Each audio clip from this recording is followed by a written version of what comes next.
Hello mga kalakutsara! Nandito na naman po tayo sa Just Ribs and Steaks. Dito pa rin po sa Baliwag, Bulacan.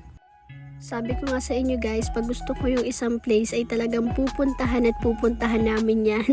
Bukod nga sa babalik-balikan mo yung restaurant na to, talagang mapapabalik ka talaga dahil sobrang bait po ng mga staff nila. And obvious naman, ang in-order pa rin namin ay yung kanilang solo ribs with rice. Yung kay Babe po, solo ribs with baked potato. Ayaw niya mag-rice kasi gusto niya talagang namnamin yung sobrang lambot ng kanilang ribs dito.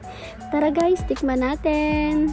At sa pangalawang pagkakataon na bumalik kami dito sa Just Ribs and Steaks para tigman yung kanilang ribs dito guys. Grabe!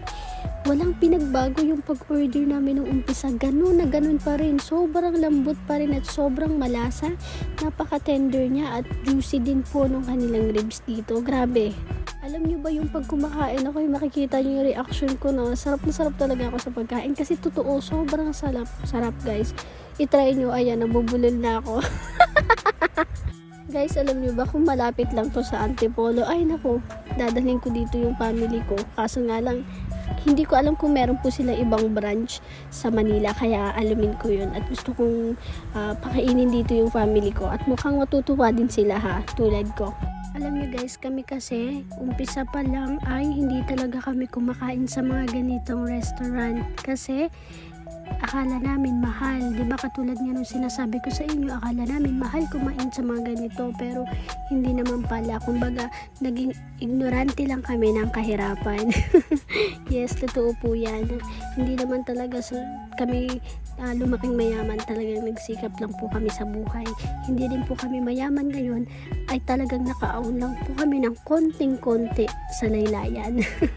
Mukha lang po siyang mahal pero hindi naman po. 195 pesos lang po yung kinakain ko. And yung kay Babe po ay 265 plus lang po I think.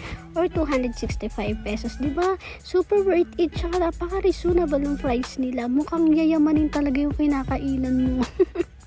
Kaya kung naghahanap po kayo ng gusto nyo pag-food-tripan or gusto nyo mag-banding ng family nyo dito, huwag po kayong magdalawang isip na isama to sa bucket list nyo kasi talagang hindi po kayo magsisisi. Promise.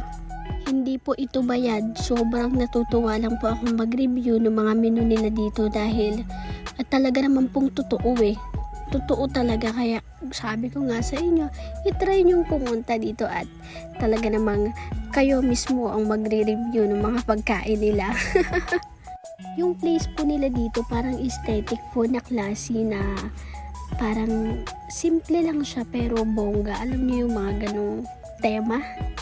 And kung makikita nyo dyan kanina, wala po masyadong tao, kami lang kasi maulan nga. Yan, then ipapakita ko sa inyo kung gaano ka-tender at kalambot yung kanilang ribs dito, di ba? Hindi ka mahihirapan tanggalin yan. Sabi ko nga sa inyo, kahit bungal, kayang kagatin. Tapos ang dami ko nang nakain, alam nyo ba? Hindi ako masyadong nagtutubig. Ayan, kanina lang kasi ayoko mabusog agad. Gusto ko kasi maubos yung pagkain ko.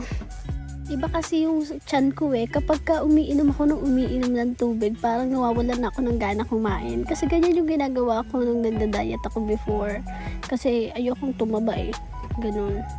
Ang ginagawa ko noon, bago ako kumain, iinom muna ako ng isang basong tubig para ang kakainin ko konti na lang. Pero ngayon guys, meron akong technique. Kasi kung makikita nyo halos araw-araw po kaming kumakain. Iyan ang pinakamalakas makataba, lalo na kung wala ka pa masyadong ginagawa. Talagang maiipon yung mga fats mo sa katawan.